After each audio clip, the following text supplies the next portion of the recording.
She's the one with the mic, not you. Constituents. Shut up. Let me pose that question again. If you receive your health care through the Veterans Administration, if you are a veteran that served our country, would you stand?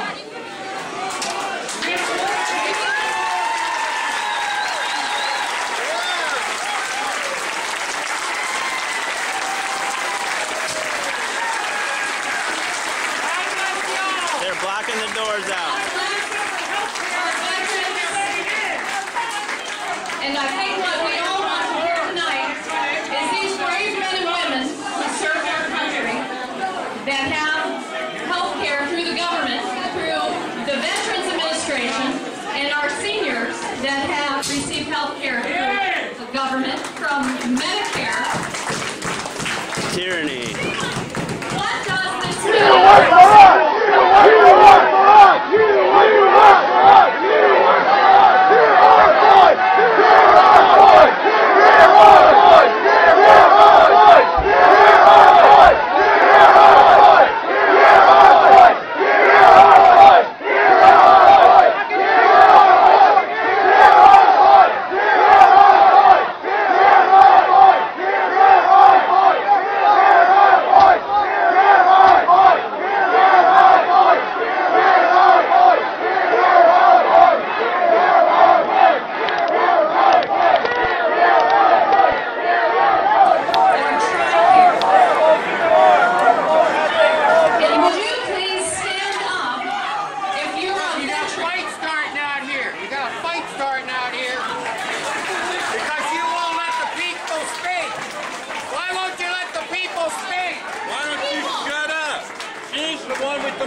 Jonathan Alter, senior editor at Newsweek magazine. Thanks for coming in, John. Hi, Keith.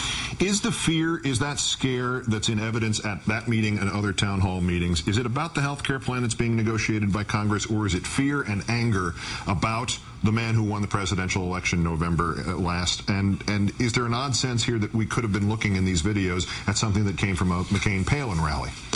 Yeah, it does seem reminiscent of some of those rallies. They're right on the edge there of advocating violence or other kinds of things. There is a kind of a crack in the common sense of America right now. You're starting to see this. Mm-hmm. But I think in some ways this is good for passage of the bill, because if we didn't hear about all of this and the anger and wackiness of some of these town meetings, we might actually confuse what's going on there with American public opinion.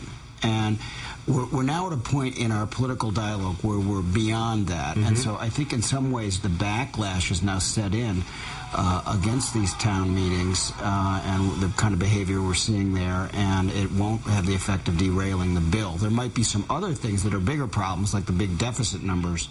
One of the other claims being made about the bill, and it's related to cost control, is, and opponents are spreading the idea that the president's plan will encourage euthanasia.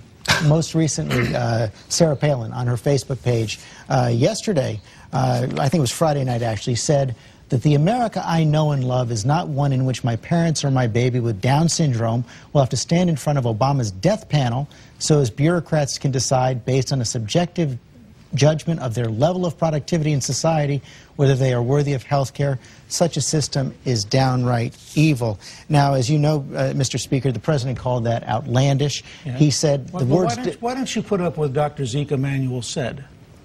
Because Dr. Zeke Emanuel, who's the chief advisor to the President and brother of the Chief of Staff, said in writing... He's not the chief health care advisor. He's written 3 articles between 1996 and 2008 that include some of those phrases. Include but those communal phrases standards. Those phrases appear nowhere in the bill. The only thing in the bill, let me just explain what's in the bill and then get you to respond to that. The only thing in the bill is that it would allow Medicare to pay for what they say is voluntary counseling on end-of-life issues. I think people are very concerned when you start talking about cost controls, that a bureaucracy, we don't necessarily, you're asking us to trust the government. Now, I'm not talking about the Obama administration, I'm talking about the government. You're asking us to decide that we believe that the government is to be trusted. We know people have said routinely, well, you're going to have to make decisions. You're going to have to decide. Communal standards, historically, is a very dangerous concept. It's not in the bill. But the bill's 1,000 pages of setting up mechanisms. It sets up 45 different agencies. It has all sorts of panels. You're asking us to trust turning power over to the government when there clearly are people in America who believe in establishing euthanasia, including selective standards.